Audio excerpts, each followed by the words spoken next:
sinasamba po namin kayo at dinadakila po namin kayo. At nais namin ikaw ang maluwalhati, ikaw ang makitaas. Kaya sa iyo ang aming papuri, sa iyo ang aming pasasalamat. In Jesus' name. Ang tunay na pag-asa natin ng ating buhay ay ang Panginoon.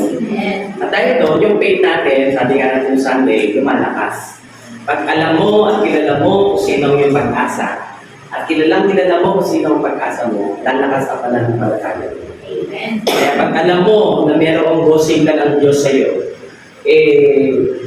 talagang ang pinili mo. You live by faith. Kaya kanina naririnig mo sila sa kanila, by faith, by faith.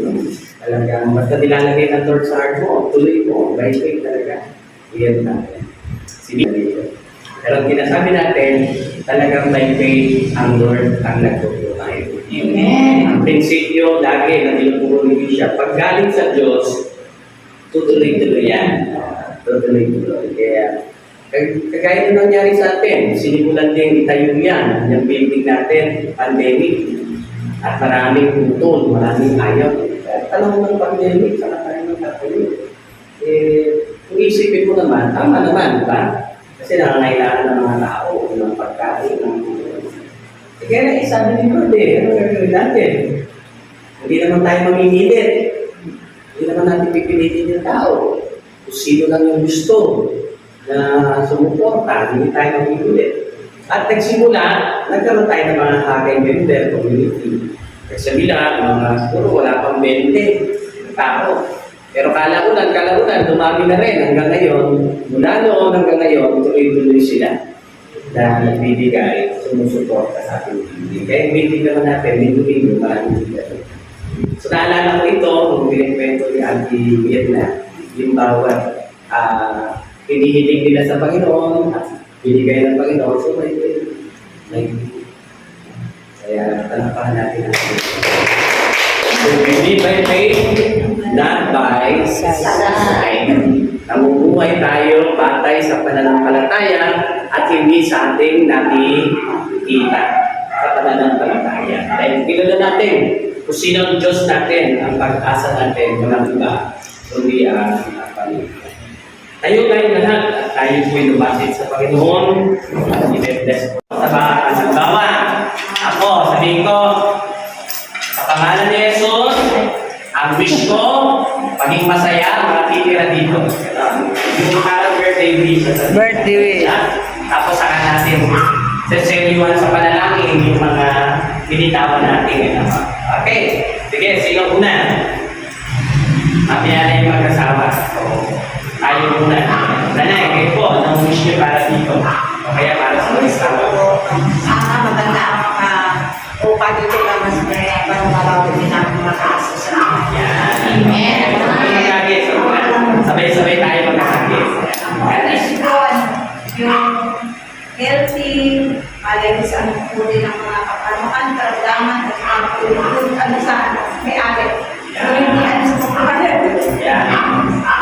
At yan. Ang wish ko yung sana yung upo rito yung mga tahimik na tao. Hindi yung mga... Hindi sakit ulo. Oo, hindi sakit ulo. Okay. Ang wish ko ay titira dito ay maging financial stable para sila ng problema sa mga babae. Amen. Basta ako may ganda. Ang wish ko yung titira dito, maakay natin sa Panginoon. Yes. Amen. Yan. Praise the Lord. May extend dito yung gawain natin.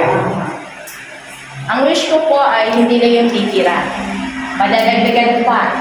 Yes. Lord. Amen. Amen ba? Amen? Amen. Parang di na kayo sa reality.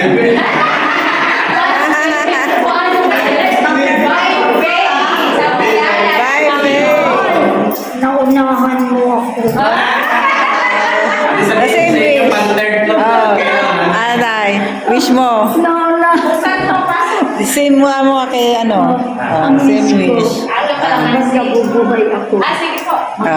Ibigan pa rin kami. Magkaibigan pa rin daw kayo habang buhay pa siya. Bakit pag wala ka na, di na kayo magkaibigan? Nanay. Ayan. Sister. Ang wish ko lang po ay sana yung titira po dito ay ano din, God-fearing siya. God-fearing din siya. Tsaka mabait, di sakit na, nagbibigay ng sakit ng ulo kay sister. At matahimik din po sila. Manahimik. Wish mo. Mami, huwag mo lang si Mami. Wala, naibig. Wish mo, mami. Ano wish mo? 100 years old ako. Wish mo, mami. Kasi, Ano? kasi pastor actually. Sana malakas pa ako. Kasi actually pastor yung binili, ang alam ko yung binili dito sa pera ni Mami, yung lupa yan sa Pangasinan. Hindi niya sinasabi kay pastor. Galing kay Mami yung pinagbitan nila. Kaya very ano si Lola talaga. Share ni nanay. Oh. Lalago. Yes. Lalakas siya. Story to. Ayan. Nakita mo na Mami yung pinagpaguran mo. Ito. Oh. Ayan. Sailing. Ay, tapos na po ako. Alas ka na. Sister. Ikaw, anong wish mo? Wish mo lang din po. Wish. Ang wish ko po sa bahay na to na maganda ang sa nila mapataas na dito. At least na Amen. Oh, amen. Ay, tapos na daw. Ay, sister. Wish ko po ay mas maraming blessing ang bubuo sa pamilya ni Ate Mirna. Amen. At madadagdagan niya itong bahay na ito dahil Amen. marami siyang lote pa. Aba. Baka, sister, maging bilya basobas dito. Sabi yan, si Ate Mirna natin. Hindi na Samantha.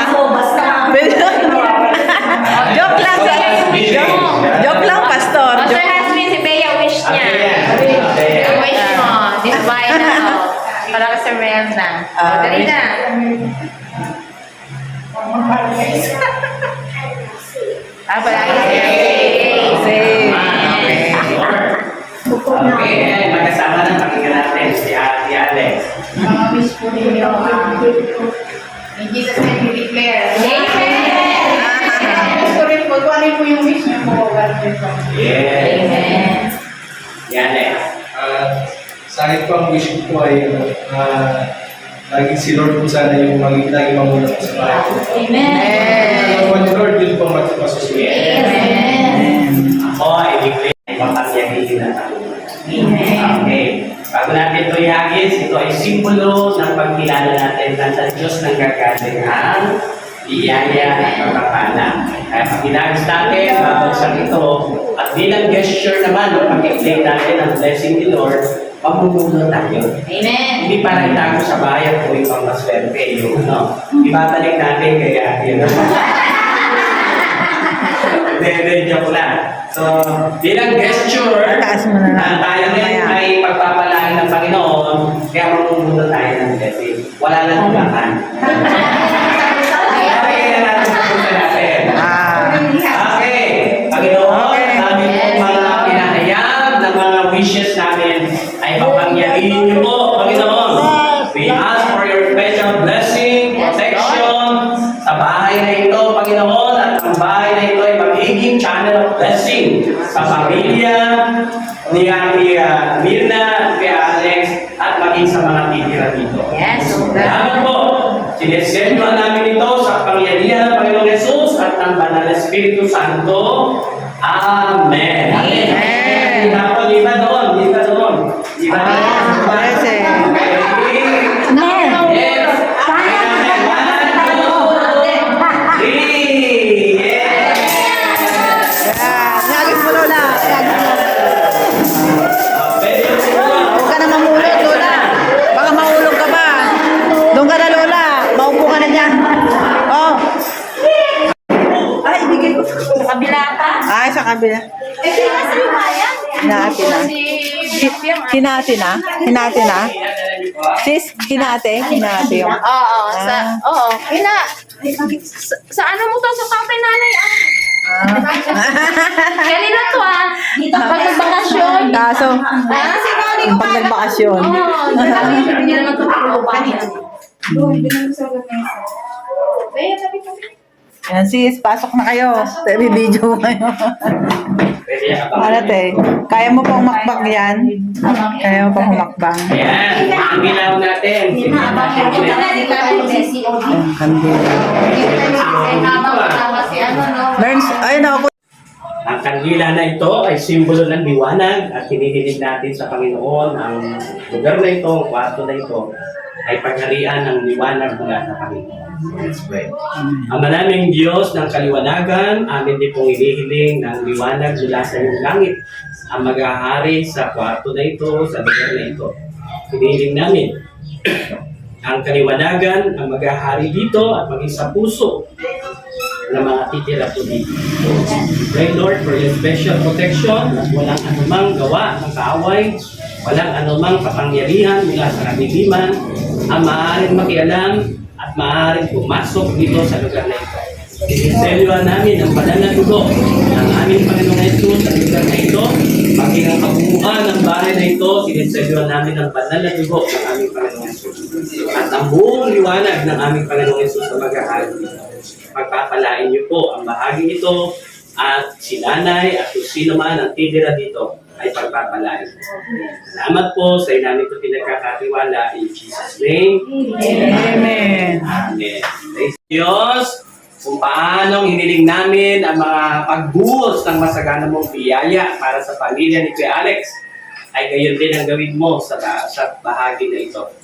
Lord, Ikaw ang Diyos ng pagpapala, kaya bilang simbolo ng aming pagkilala at pag-angkin ng masagana mong biyaya, aming sinasaboy ang mga coins na ito. In Jesus' name, Amen. Sabi na to.